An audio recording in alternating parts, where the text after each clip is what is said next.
মূল্যস্ফীতি নিয়ন্ত্রণ আর বিশাল অঙ্কের রাজস্ব আদায় বাজেটের প্রধান চ্যালেঞ্জ। কালো টাকা সাদা করার সুযোগ সরকারের নির্বাচনী ইশতেহারের সাথে সাংঘর্ষিক, বলছে সিপিডি। বৈদেশিক মুদ্রার রিজার্ভ তলানির দিকে যাচ্ছে, আমদানিটাও একটা রেস্ট্রিক্টেড অবস্থায় কমে যাচ্ছে। অর্থনৈতিক প্রবৃদ্ধি, যেটা নিয়ে আমরা সবসময় গর্ব করতাম যে এত প্রবৃদ্ধি হচ্ছে, সেখানেও কিন্তু একটা নিম্নগতি দেখা যাচ্ছে। ঐতিহাসিক ৬ দফা দিবসে বঙ্গবন্ধুর প্রতিকৃতিতে প্রধানমন্ত্রীর শ্রদ্ধা। স্বাধীনতা সংগ্রামের বাক পরিবর্তন করেছিল বাঙালির এই মুক্তি সনদ।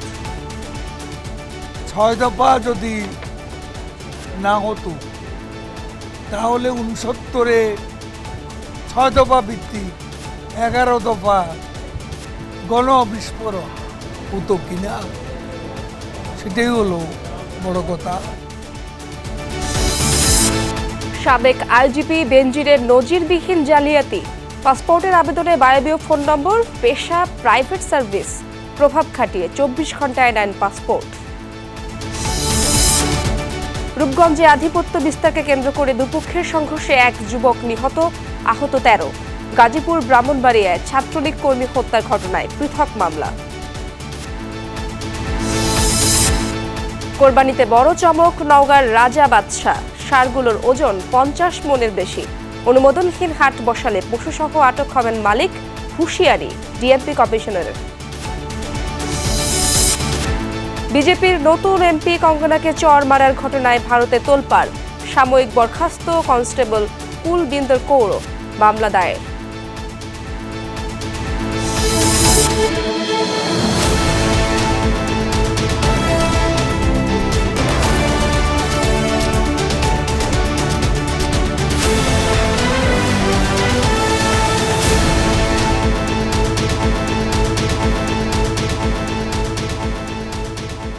আমন্ত্রণ দুপুরে বাংলাদেশে, আপনাদের সঙ্গে আছি আমি ইশরাত জাহান। এতক্ষণ শিরোনাম দেখছিলেন, এবার বিস্তারিত।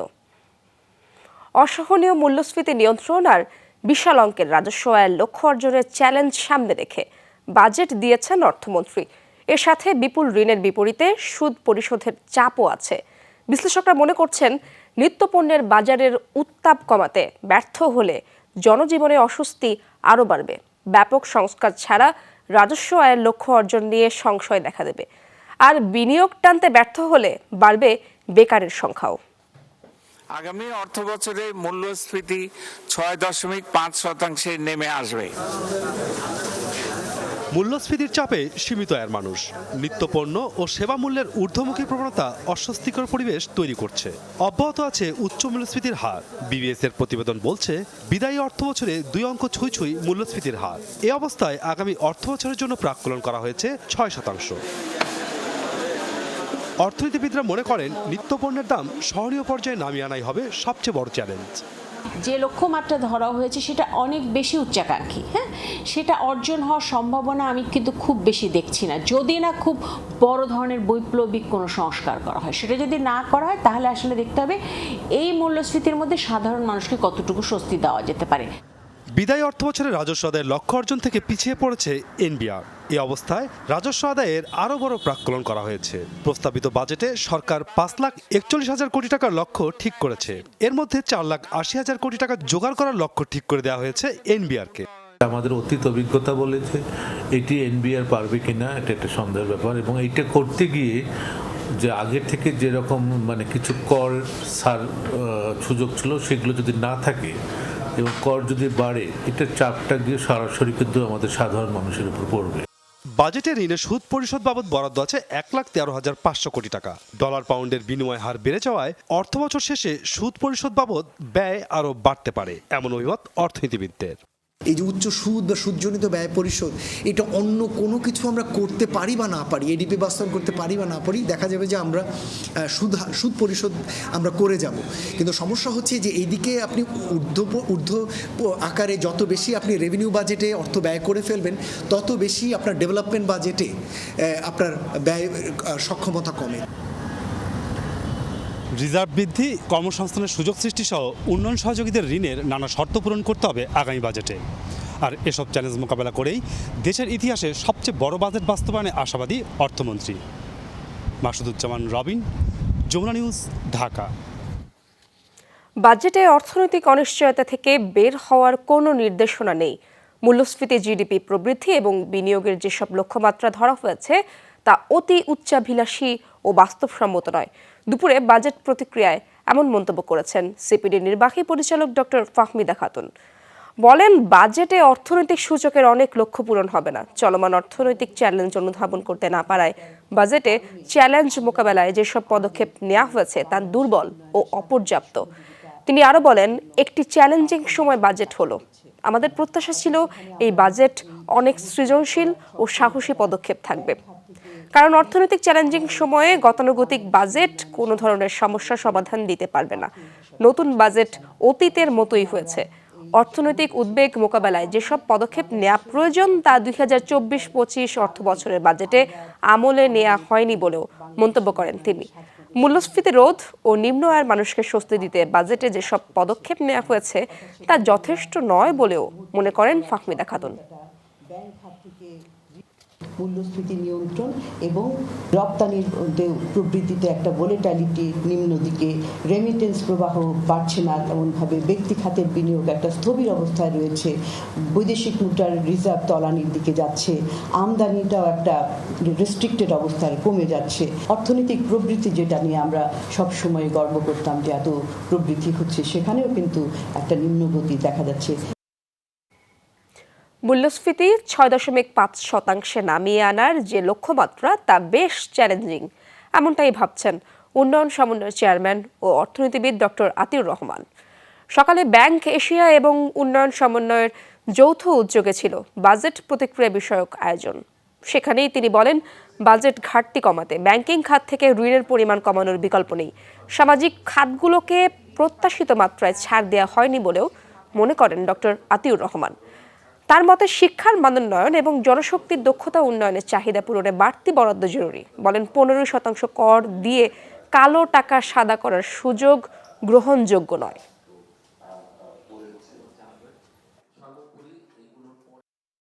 হার্ড ওয়ার্কিং করে লিগালি আমি যেটা আয় করছি তার জন্য আমাকে যদি 25 থেকে 30% আমাকে কর দিতে হবে, আর একজন কিছুই করবে না, কালো টাকার মালিক, তাকে 15% দিলেই হবে। এটা তো আমি মনে করি যে সুবিচারের বিচারেও, ন্যায়নিষ্ঠতার বিচারেও, ন্যায়ানুগতার বিচারেও এটা গ্রহণীয় নয়। ছুটির দিনে বাজারে এসেই ক্ষুব্ধ হয়েছেন ক্রেতারা। অভিযোগ করেছেন, বাজেটে সাধারণের প্রত্যাশার স্থান পায় না। লাগাম টেনে ধরা যায়নি নিত্যপণ্যের দামের। সবজি ও পেঁয়াজ, আদার মোকামে অস্থিরতা অব্যাহত আছে। প্রতি কেজি পেঁয়াজের জন্য গুনতে হচ্ছে 90 টাকা। পণ্যের দাম কমে আসবে কিংবা বাজার নিয়ন্ত্রণের মধ্যে থাকবে, বাজেট নিয়ে সাধারণ মানুষের প্রত্যাশা এমনটাই। কিন্তু কাঁচা বাজারে এসে নিত্যপণ্যের চড়া দামে সীমিত আয়ের মানুষের হতাশা কমছে না। দাম কমবে অর্থমন্ত্রী এমন আশায় কথা শোনালেও বাজেট এমন দিক নির্দেশনা খুঁজে পাচ্ছেন না ভোক্তারা। আমরা সৎ পথে থেকে ইনকাম করি 30% ট্যাক্স, আর যারা চুরি করে তারা 15% ট্যাক্স দিয়ে সাদা করতেছে টাকা। এটা তো কোনো বিচার হলো না। বিচার হলো কি দিছে? কিছুই দেয় না। জনসাধারণ যেগুলো জিনিস ইউজ করে সেগুলোর উপর আরও ট্যাক্স বাড়াইছে। বাজেট তো জনসাধারণের পক্ষে থাকার কথা, জনসাধারণের বিপক্ষে চলে গেলে সেই বাজেট তো গণমুখী বাজেট হবে না। কিন্তু আমাদের এক্সপেকটেশন গভর্নমেন্টের কাছে যে বাজেট সবে মাত্র পেশ হয়েছে, কিন্তু এগুলি রিভিশন হবে এটা আমরা আশা করি। কাঁচা বাজারে সব পণ্যের দামই ঊর্ধ্বমুখী। বেড়েছে আলু, পেঁয়াজ ও আদার দাম। সরবরাহ কমছে সবজির। আলু প্রত্যেক দিনে বস্তায় কেজি প্রতি 1 টাকা বাড়ে, পেঁয়াজের বাড়তি, আর আদা রসুন এই এটা বলতে পারিনি কি জন্য বাড়ছে। বাজারের প্রভাবটা এখন অনেক ক্রাইসিস, যেমন মালের অনেক সংকট, যেমন দামটা বেশি। আগে ছিল 60 টাকা, সেই মাল এখন 80 টাকা। ভালো ভালো বড় বড় ব্যবসায়ীদের হাতে আছে সিন্ডিকেট করা স্টোরের মাধ্যমে, কিন্তু এই যে এখন মাল ছাড়তেছে না, অল্প অল্প বাজার ক্রাইসিস রাখতেছে। আমরা লাগবে 100 মন, এখানে দিচ্ছে 70 মন থেকে 60 মন। চড়া দামে স্থির মাছের বাজার, হেরফের হয়নি ডিমের দামেও। শাহদিন অন্তরা, যমুনা নিউজ, ঢাকা। ঐতিহাসিক 6 দফা দিবসে বঙ্গবন্ধু শেখ মুজিবুর রহমানের প্রতিকৃতিতে শ্রদ্ধা নিবেদন করেছেন প্রধানমন্ত্রী শেখ হাসিনা। জাতির পিতার প্রতি শ্রদ্ধা নিবেদন করা হয়েছে আওয়ামী লীগের পক্ষ থেকেও। 6 দফা ঘোষণার মধ্য দিয়েই বাঙালির স্বাধিকার আন্দোলন রূপ নেয় স্বাধীনতার সংগ্রামে। তাই ইতিহাসের এই দিনটি বিশেষ গুরুত্বপূর্ণ বলে জানিয়েছেন আওয়ামী লীগ সাধারণ সম্পাদক ওবায়দুল কাদের। ৬ দফা দিবসে বাঙালির অধিকার আদায়ের ইতিহাস স্মরণে ভোরে ধানমন্ডি ৩২ নম্বরে আসেন প্রধানমন্ত্রী শেখ হাসিনা। প্রথমে শ্রদ্ধা নিবেদন করেন হাজার বছরের শ্রেষ্ঠ বাঙালি জাতির পিতা বঙ্গবন্ধু শেখ মুজিবুর রহমানের প্রতি। শ্রদ্ধা নিবেদনের পর কিছুক্ষণ নীরবে দাঁড়িয়ে থাকেন বঙ্গবন্ধু কন্যা। পরে দলের কেন্দ্রীয় কমিটির নেতাদের নিয়ে আওয়ামী লীগ সভাপতি হিসেবে জাতির পিতার প্রতি শ্রদ্ধা নিবেদন করেন তিনি।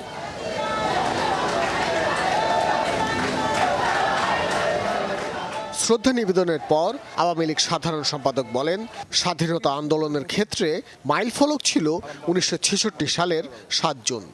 ৬ দফা যদি না হতো তাহলে 69-এ ৬ দফা ভিত্তিক 11 দফা গণবিস্ফোরণ, বাংলাদেশে যে গণ অভ্যুত্থান, এ গণ অভ্যুত্থান হতো কিনা সেটাই হলো বড় কথা।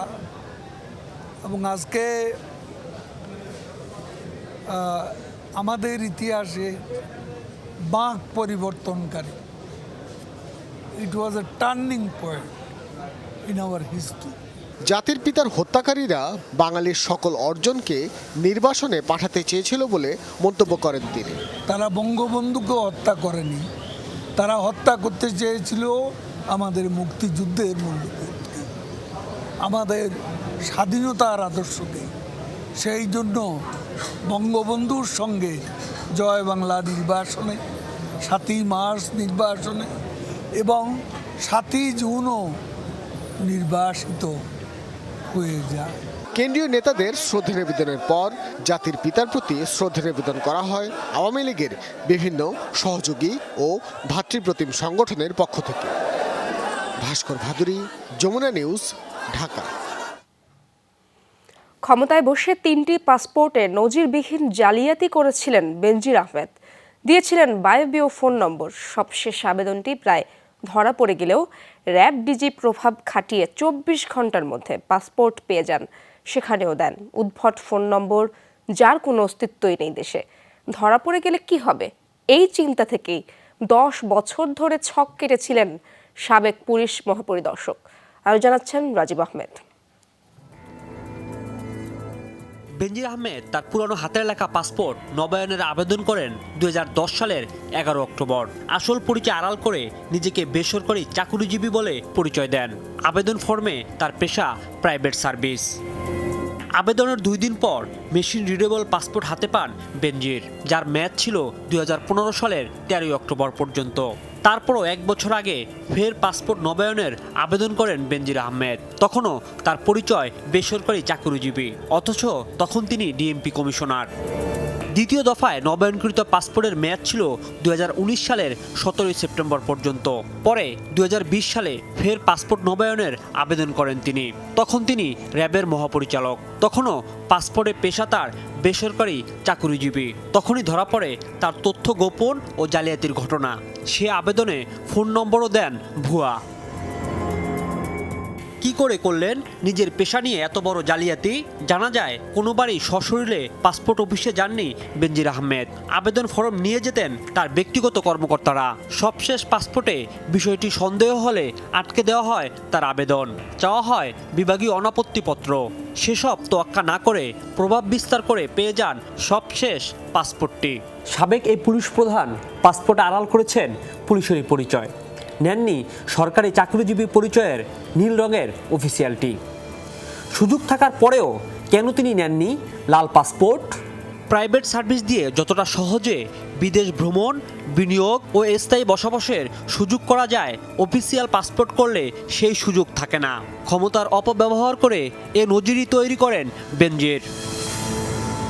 রাজীব আহমেদ, যমুনা নিউজ, ঢাকা।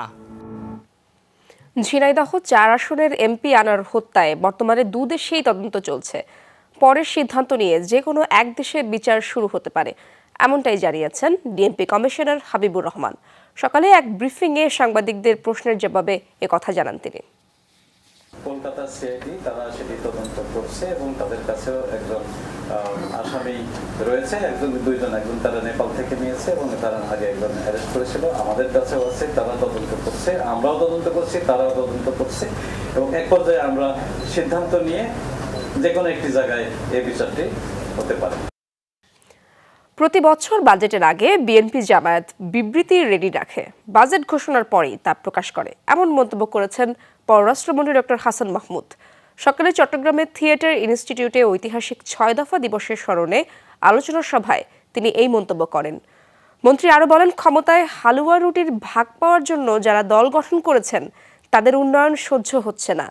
পররাষ্ট্রমন্ত্রী জানান, গত 15 বছরের তুলনায় এবারের বাজেট 11.5 গুণ বৃদ্ধি পেয়েছে। জিডিপির আকার গত 15 বছরে 6 গুণ বৃদ্ধি পেয়েছে।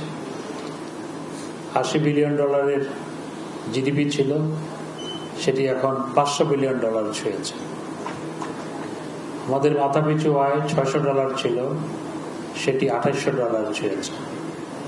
ডলার ডিভ্যালুড না হলে $3000 ইতিমধ্যে ছাড়াতো। আমরা সমস্ত সূচকে পাকিস্তানকে পেছনে ফেলেছি। প্রস্তাবিত বাজেটের মাধ্যমে সরকার দুর্নীতিবাজদের প্রশ্রয় দিচ্ছে বলে মন্তব্য করেছেন বিএনপির স্থায়ী কমিটির সদস্য ব্যারিস্টার জমির উদ্দিন সরকার। প্রেস ক্লাবে বাংলাদেশ সম্মিলিত পেশাজীবী পরিষদ আয়োজিত প্রয়াত সাবেক অ্যাটর্নি জেনারেল এজে মোহাম্মদ আলীর স্মরণ সভায় তিনি এই মন্তব্য করেন। জমির উদ্দিন সরকার বলেন, দুর্নীতিবাজদের প্রশ্রয় দিয়ে সৎ উপার্জনকারীদের উপর করের বোঝা চাপাচ্ছে সরকার। প্রস্তাবিত বাজেট পাশের আগে সরকারের সতর্ক হওয়া উচিত বলে মন্তব্য করেন তিনি। এ সময় গণতন্ত্র পুনরুদ্ধারে তরুণ সমাজকে এগিয়ে আসার তাগিদ দেন এই বিএনপি নেতা। করাপশন করে টাকা রাখবে এবং ওই টাকা বাজেয়াপ্ত হবে না, এটা না হয়ে ট্যাক্স দিয়ে ওটাকে হোয়াইট করা যায়, তো তাহলে তো উইল বি এনকারেজিং ডিসঅনেস্টি। নারায়ণগঞ্জের রূপগঞ্জে আধিপত্য বিস্তারকে কেন্দ্র করে দুপক্ষের সংঘর্ষে এক তরুণ নিহত হয়েছে। আহত উভয় পক্ষের অন্তত 13 জন। বৃহস্পতিবার সন্ধ্যায় কায়েতপাড়া ইউনিয়নের নাওড়া এলাকায় হয় এই সংঘর্ষ। এ সময় এসব তথ্য নিশ্চিত করেন রূপগঞ্জ থানার ভারপ্রাপ্ত কর্মকর্তা দীপক চন্দ্র সাহা। নিহত ওই তরুণের নাম মোহাম্মদ দ্বীন ইসলাম। তিনি নাওড়া এলাকার বিল্লাত হোসেনের ছেলে। জাহিদ মিয়া, মোহাম্মদ সোহেল, শাহিন, রাজীব সহ আহতদের স্থানীয় বিভিন্ন হাসপাতালে ভর্তি করা হয়েছে। সংঘর্ষের পর এলাকার পরিস্থিতি থমথমে, মোতায়েন রয়েছে অতিরিক্ত পুলিশ।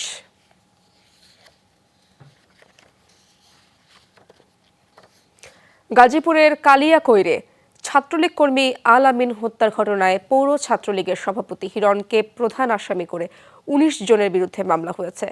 গতরাতে নিহতের বাবা বাদী হয়ে কালিয়াকৈর থানায় মামলা করেন।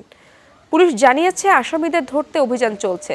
জাতির পিতা বঙ্গবন্ধু শেখ মুজিবুর রহমান সরকারি কলেজের দ্বাদশ শ্রেণীর বিদায় অনুষ্ঠান ঘিরে বুধবার ছাত্রলীগের দুপক্ষের মারামারি হয়। এ নিয়ে চলছিল উত্তেজনা। বৃহস্পতিবার দুপুরে চন্দ্রার মুকদম প্লাজার সামনে আলামিন ও কামরুলকে কুপিয়ে জখম করে কয়েকজন। হাসপাতালে নেয়ার পর মারা যায় আলামিন। আহত কামরুলের অবস্থাও গুরুতর। তাকে মির্জাপুরের কুমুদিনী হাসপাতালে স্থানান্তর করা হয়েছে। ব্রাহ্মণবাড়িয়ায় উপজেলা নির্বাচন পরবর্তী বিজয় মিছিলে গুলি করে ছাত্রলীগ কর্মীকে হত্যার ঘটনায় 16 জনের নাম উল্লেখ সহ অজ্ঞাত 10 থেকে 15 জনকে আসামি করে মামলা হয়েছে। বৃহস্পতিবার রাতে এই মামলা করে পরিবার। তাতে প্রধান আসামি করা হয়েছে জেলা ছাত্রলীগের সাবেক যুগ্ম সাধারণ সম্পাদক জালাল হোসেন খোকাকে। 2 নম্বর আসামি জেলা ছাত্রলীগের সদ্য বহিষ্কৃত সহ সভাপতি হাসান আল ফারাবি জয়। এখন পর্যন্ত কাউকে গ্রেফতার করতে পারেনি পুলিশ। সদর উপজেলা নির্বাচনের ভোট গ্রহণ শেষে বুধবার সন্ধ্যায় চেয়ারম্যান প্রার্থী শাহাদাত হোসেন শোভনের সমর্থকরা আনন্দ মিছিল বের করে। এ সময় গুলি ছুড়ে হত্যা করা হয় ব্রাহ্মণবাড়িয়া সরকারি কলেজের অনার্স 3য় বর্ষের শিক্ষার্থী ছাত্রলীগ কর্মী আয়েশ রহমান ইজাজকে।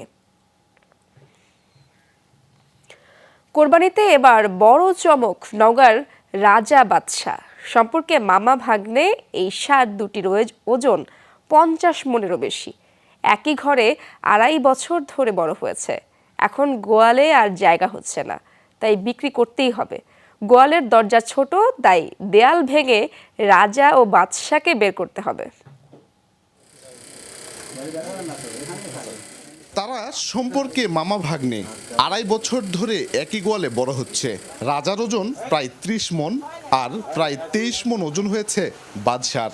ফ্রিজিয়ান জাতের ষাঁড় দুটি প্রস্তুত করেছেন আত্রাই উপজেলার বেউলা গ্রামের জাহিদুল ইসলাম। প্রতিদিন প্রায় 15 কেজি শাহী খাবার খেয়ে বড় হয়েছে রাজা বাদশা।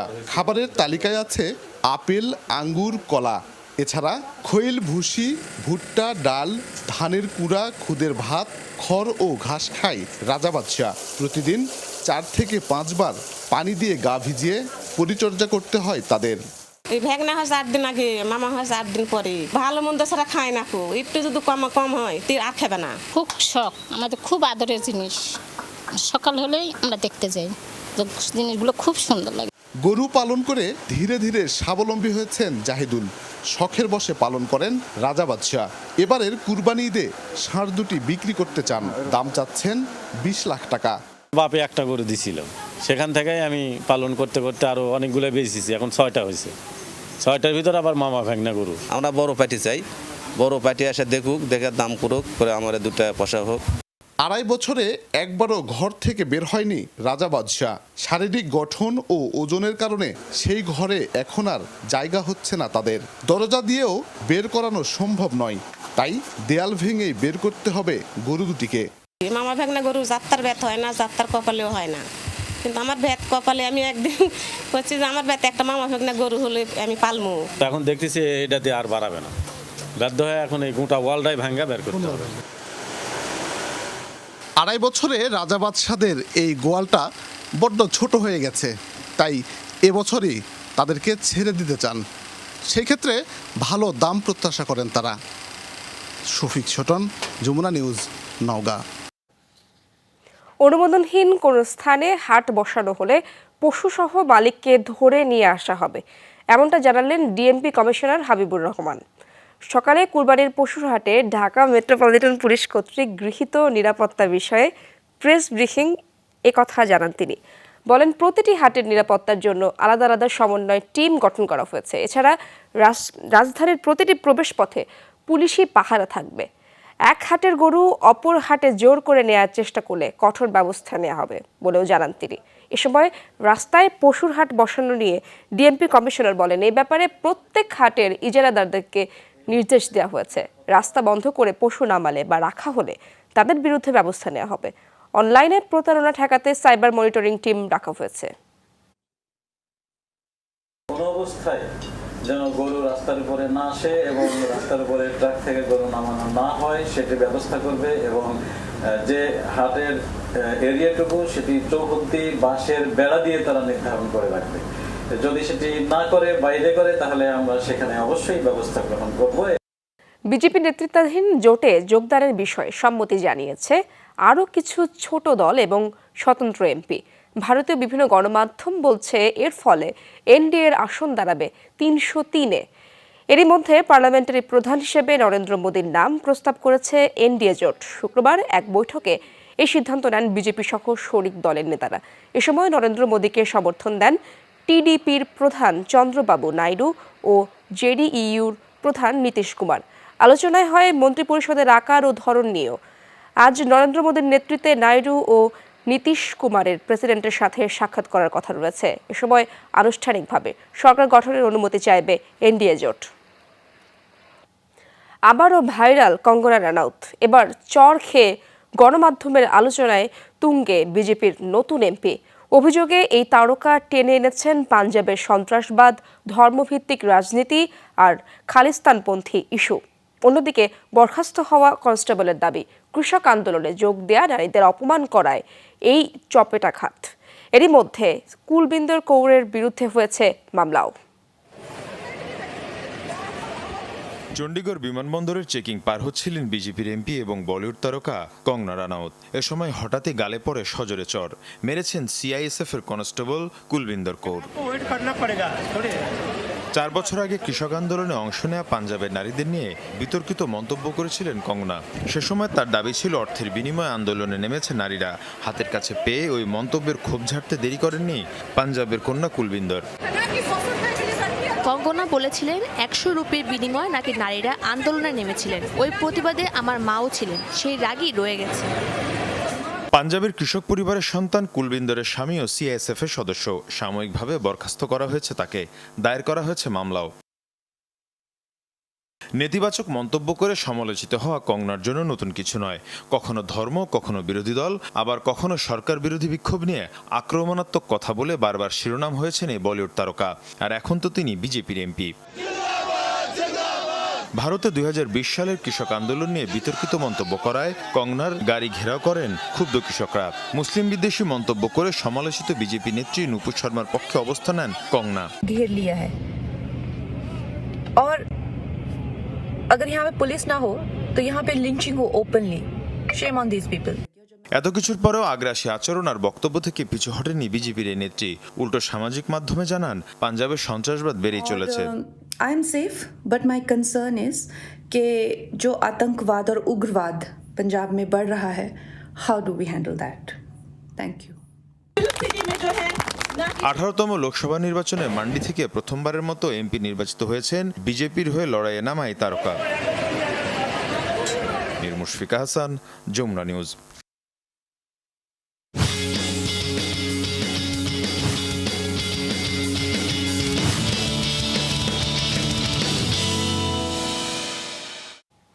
টি-20 বিশ্বকাপে নিজেদের প্রথম ম্যাচে কাল শ্রীলঙ্কার মুখোমুখি হবে বাংলাদেশ। দুই দলেরই পারফরম্যান্স নিয়ে যখন প্রশ্ন আছে, তখন এই ম্যাচের ফলাফলের ওপর সুপার ওভারের ভাগ্য গতিপথ নির্ধারিত হতে পারে। টুর্নামেন্টের আগে হতাশায় ভুগে নতুন শুরু করতে চান নাজমুল শান্ত। ম্যাচটি শুরু হবে বাংলাদেশ সময় ভোর 6:30টায়। তাহমিদ আহমেদ জানাচ্ছেন ডালাস থেকে। মুস্তাক আহমেদের স্পিন বলে পরিষ্কার পরাস্ত তানজিদ হাসান তামিম। কিংবদন্তি এই লেগ স্পিনার কাছে এসে তামিমকে দিলেন টিপস। বোলিং কোচের কাছে ব্যাটিং টিপস পেয়েই যেন বদলে গেলেন এই ওপেনার। খেললেন একের পর এক শট। লঙ্কান হাসারাঙ্গা কিংবা থিক্সানার বিপক্ষে এভাবেই যে জ্বলে উঠতে হবে টাইগারদের। অনুশীলনের নানা বিতর্ক নিয়ে বিশ্বকাপ মিশনটা শুরু করেছিল বাংলাদেশ। শ্রীলঙ্কার বিপক্ষে ম্যাচের আগের দিনও বদলায়নি ছবিটা। ঐচ্ছিক অনুশীলনে এদিন এসেছিলেন মাত্র 5 ক্রিকেটার। দেখা মেলেনি প্রধান কোচ চন্দ্রিকা হাথুরু সিংহের। এমন কৌশল যাই হোক না কেন, সেটা মাঠের পারফরমেন্সে কোনো প্রভাব ফেলে কিনা সেটাই এখন দেখার। বাংলাদেশ যখন ইনডোরে অনুশীলন করেছে, তখন স্টেডিয়ামের নেটে টানা 3 ঘন্টা ঝালিয়ে নিয়েছেন লঙ্কানরা। কদিন আগে টাইগারদের ঘরের মাঠে সিরিজ হারিয়ে দিয়েছিল এই দলটা। বিপরীতে বিশ্বকাপ শুরুর আগে প্রস্তুতি সিরিজ হারে কিছুটা এলোমেলো হাথুরু সিং শিষ্যরা। তবে দু দলের জন্যই গ্রুপ পর্বের ম্যাচ হলো জয়টা এগিয়ে দিবে সুপার 8-এর পথে।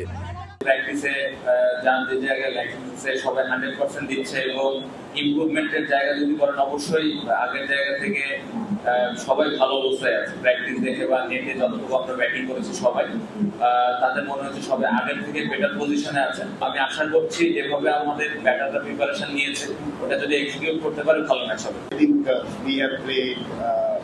আমরা বাংলাদেশের সাথে বেশ কিছু ম্যাচ খেলেছি, যেখানে আমাদের পারফরমেন্স আত্মবিশ্বাসী করছে। আমাদের শক্তিমতো খেলতে পারলে জিততে পারবো। প্রথম ম্যাচের স্মৃতি ভুলে যেতে চাই। বরাবরের মতোই টাইগারদের একাদশ নিয়ে ধোঁয়াশা থাকছে। তাসকিন ফিরছেন, তবে কিপার হিসেবে লিটনের থাকা নিয়েও নিশ্চয়তা দিতে পারেননি শান্ত। একাদশ যাই হোক, দলটার মানসিকতার বদলে প্রত্যয়ী অধিনায়ক। মেন্টালি খুব ভালো অবস্থায় আছে, এতটুকু আমি বলতে পারি। বাট কালকে ওয়ার্ল্ড কাপের প্রথম ম্যাচ, এটাও সত্য যে অবশ্যই সবাই একটু হলেও নার্ভাস থাকবে। বাট ওইটা কিভাবে আমরা ওই জিনিসটা হ্যান্ডেল করছি, এটা খুব ইম্পর্টেন্ট। সো আমি আশা করবো যে সবাই এখানে অনেক এক্সপেরিয়েন্স প্লেয়ার, বেশ কিছু প্লেয়ারের আগের ওয়ার্ল্ড কাপ খেলার অভিজ্ঞতা আছে, সেটা কাজে লাগাবে। স্থানীয় সময় সন্ধ্যায় খেলা বলে ডালাসের কাঠফাটা রোদ হয়তো বাধা হবে না, তবে টসটা হয়ে উঠতে পারে কি factor. Tahmid, Jamuna sports, Dallas, যুক্তরাষ্ট্র। স্মুথ শেভিং এর জন্য শুধুমাত্র কুল, নাথিং এলস। দর্শক, এই ছিল দুপুরে বাংলাদেশে। এতক্ষণ সাথে থাকার জন্য ধন্যবাদ সবাইকে।